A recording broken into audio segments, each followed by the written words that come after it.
இன்னைக்கு நாம Indian market ஏன் இறங்கிட்டே வருது? அதுக்கான காரணம் என்ன? வரும் நாட்களில் மார்க்கெட் உயருமா? இல்ல இன்னும் நிலைமை மோசமாகுமான்னு தான் இந்த வீடியோல பார்க்க போறோம். பொதுவா மார்க்கெட் வீழ்ச்சிக்கு சில காரணங்கள் இருக்கும். அதுல global economic conditions, rising inflation மற்றும் இன்ட்ரெஸ்ட் ரேட்ஸ், கார்ப்பரேட்டோட ஏர்னிங்ஸ், டொமஸ்டிக்கோட எக்கனாமிக் டேட்டா, எஃப்ஐஐ அவுட்ஃப்ளோஸ் அதாவது ஃபாரின் இன்ஸ்டிடியூஷனல் இன்வெஸ்டர்ஸ் அந்நிய முதலீட்டாளர்கள் வெளியேறுவது, political instability, currency depreciation, global oil prices இதெல்லாம் தான் முக்கிய பங்கு வகிக்கும். இப்போது மார்க்கெட் ஃபால் ஆகி கொண்டு இருப்பதற்கும் நான் மேலே சொன்ன பாயிண்ட்ஸ் தான் முக்கிய பங்கு வகிக்குது. இந்த மார்க்கெட் ஃபாலுக்கு முக்கிய காரணம் எஃப்ஐஐ வெளியேறுவது தான். ஃபாரின் இன்ஸ்டிடியூஷனல் இன்வெஸ்டர்ஸ் வெளியேறிக்கொண்டே வருகிறார்கள். அதுதான் முக்கிய காரணமாக இருக்குது. ஜனவரி 8ஆம் தேதி வரைக்கும் மட்டும் 12,000 கோடிக்கான ஷேர்ஸை இவங்க விற்பனை பண்ணிட்டு இந்தியன் மார்க்கெட்லேருந்து வெளியேறியிருக்காங்க. சரி, இவங்க ஏன் தொடர்ந்து விற்பனை பண்ணுறாங்க, அதுக்கான காரணம் என்ன அப்படிங்கிறத இப்போ நம்ம பார்ப்போம். இதற்கு முக்கிய காரணம் இந்தியன் எக்கனாமிக் growth தான். கிராஸ் டொமஸ்டிக் ப்ராடக்ட்னு சொல்லப்படும் ஜிடிபி மதிப்பீடு கரண்ட் ஃபினான்ஷியல் இயரில் 6.4 இருக்குன்னு மதிப்பீடு பண்ணியிருக்காங்க. இது மத்திய அரசு வெளியிட்டுள்ள முன்கூட்டிய மதிப்பீடு தான். இது 4 ஆண்டுகளில் குறைவான ஒன்று. முந்தைய நிதியாண்டில் 8.2% இருந்துச்சு. இதுதான் மார்க்கெட் ஃபாலுக்கான முக்கிய காரணம். இரண்டாவது காரணம் தேர்ட் குவார்ட்டரோட ஏர்னிங்ஸ். தேர்ட் குவார்ட்டரோட ஏர்னிங் சீசன் ஸ்டார்ட் ஆகியிருக்கு. நிறுவனங்கள் எஸ்டிமேட்டட் ஏர்னிங்ஸை விட குறைவான நம்பர்ஸ் தான் போஸ்ட் பண்ண வாய்ப்பு இருக்குன்னு சொல்லிட்டு நம்பப்படுவதால் இன்வெஸ்டர்ஸ் மார்க்கெட்லேருந்து வெளியேறி கொண்டு வருகிறார்கள். மூணாவது காரணம் பொலிட்டிக்கல் இன்ஸ்டெபிலிட்டி. ஜனவரி 20ஆம் தேதி ட்ரம்ப் அமெரிக்க அதிபராக தன் பணியை துவங்க இருக்கிறாரு. அவர் நிறைய பொலிட்டிக்கல் மாற்றங்கள் கொண்டு வரக்கான பாலிசிஸ் மாற்றங்கள் கொண்டு வருவதற்கான வாய்ப்பு இருக்குன்னு சொல்லிட்டு நம்பப்படுவதால் இதனால் பொருளாதார மாற்றங்கள் ஏற்பட வாய்ப்பு இருக்கலாம். இதன் காரணமாக தான் எஃப்ஐஐ சேஃப் ஜோனுக்கு போக விரும்புகிறாங்க. அதன் காரணமாக தான் எஃப்ஐஐஸ் இந்தியன் மார்க்கெட்லேருந்து வெளியேறி கொண்டு வருகிறார்கள். இது மட்டும் இல்லாமல் யூஎஸோட ஃபெட் பாலிசி இன்ஃப்ளேஷன் போன்ற தாக்கங்களும் ஏற்படும் என்பதால் செல் ஆஃப் நிகழ்ந்து கொண்டே இருக்கிறது. நான்காவது காரணம் கரன்சி டெப்ரிசியேஷன்.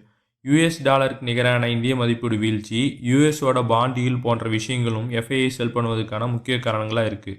மேலே நான் குறிப்பிட்ட காரணங்கள் தான் மார்க்கெட் ஃபாலுக்கான முக்கிய காரணங்கள். நல்ல வேளையாக ஹெச்எம்பி வைரஸோட நியூஸ் பெரிய தாக்கத்தை ஏற்படுத்தலை. கவர்மெண்ட் சரியான நேரத்தில் தகுந்த விளக்கங்களை அளித்ததால் இந்த நியூஸ் அப்படியே ஆஃப் ஆயிடுச்சு. இல்லைன்னா மார்க்கெட்டோட நிலைமை இன்னும் மோசமாக இருக்கும். சரி, இப்போ மார்க்கெட் இன்னும் இறங்குமா இல்லை ஏறுவதற்கான வாய்ப்புகள் ஏதாச்சும் இருக்கா என்பதை பார்ப்போம். மார்க்கெட் 23,524 நிறைவடைஞ்சிருக்கு. 162 புள்ளிகள் மார்க்கெட் இழந்திருக்கு. இதற்கு முக்கிய காரணம் ரியாலிட்டி மற்றும் எனர்ஜி செக்டர்ஸ் தான். பொதுவாக ஐடி மற்றும் எனர்ஜி செக்டர்ஸ் மார்க்கெட்டோட ஏற்ற இறக்கங்களுக்கு வழிவகுக்கும். இந்த செக்டர்ஸோட ஏர்னிங்ஸ் எஸ்டிமேட்ஸை பீட் பண்ணாது என்று கருதுவதால் மார்க்கெட்டோட ஏர்னிங்ஸ் வர வர அதற்கு மார்க்கெட் ரியாக்ட் பண்ண நிறைய வாய்ப்புகள் இருக்குது. ஆல்ரெடி பார்த்த மாதிரி ட்ரம்ப்போட பாலிசி எஃபெக்ட்ஸும் பாதகமாக அமையலாம். ஸோ குவார்ட்டர்லி ரிசல்ட்ஸ் மற்றும் பொலிட்டிக்கல் சுச்சுவேஷன்ஸ் சாதகத்தை விட பாதகங்களாக அமையவே வாய்ப்புகள் அதிகம்.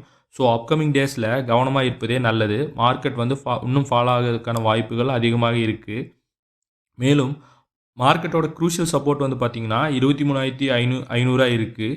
அதுக்கு பக்கத்தில் தான் கரண்ட் மார்க்கெட்டோட இண்டிசஸ் இருப்பதால் இது பிரேக் ஆனால் 23,260 வரை போக வாய்ப்புகள் இருக்குது. ஸோ டவுன் ட்ரெண்ட் ஸ்டார்ட் ஆகவும் வாய்ப்பு இருக்குது. அப் ட்ரெண்டுக்கு பார்த்திங்கன்னா மார்க்கெட் 23,900 ரேஞ்சு பிரேக் ஆனால் தான் மார்க்கெட்டோட அப் ட்ரெண்ட் ஸ்டார்ட் ஆகிறதுக்கான வாய்ப்புகள் இருக்குது.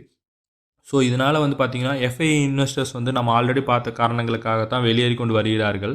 மார்க்கெட் தற்போது ஸ்டெபிலிட்டி இல்லாத நிலைமையில தான் இருக்குது. ஸோ நீங்கள் புது இன்வெஸ்டராக இருந்தாலோ இல்லை இன்னும் ஃபண்ட்ஸ் நிறைய இன்வெஸ்ட் பண்ணலான்னு சொல்லி இருக்கீங்கனாலோ மிகவும் கவனமாக இருப்பது நல்லது.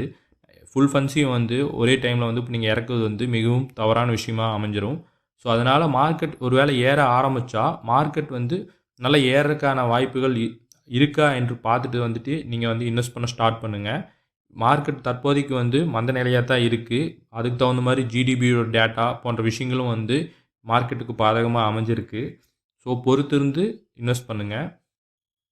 ஸோ இந்த மார்க்கெட் ஏறுதுன்னு சொல்லிட்டு உடனே ரீட்டைல் இன்வெஸ்டர்ஸ் உற்சாகத்தை காட்டுவாங்க. ஸோ அந்த மாதிரி விஷயங்கள்லாம் நம்ம காட்டிடாதீங்க.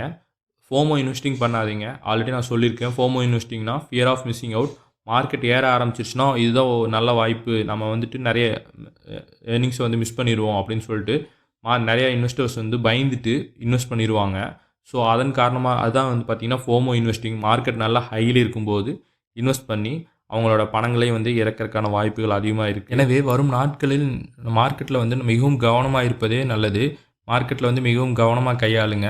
ஸோ இந்த இன்ஃபர்மேஷன்ஸ் வந்து உங்களுக்கு யூஸ்ஃபுல்லாக இருக்கும்னு நம்புகிறேன். இது இன்ஃபர்மேஷன் யூஸ்ஃபுல்லாக இருந்தால் இந்த வீடியோக்கு லைக் பண்ணுங்கள்.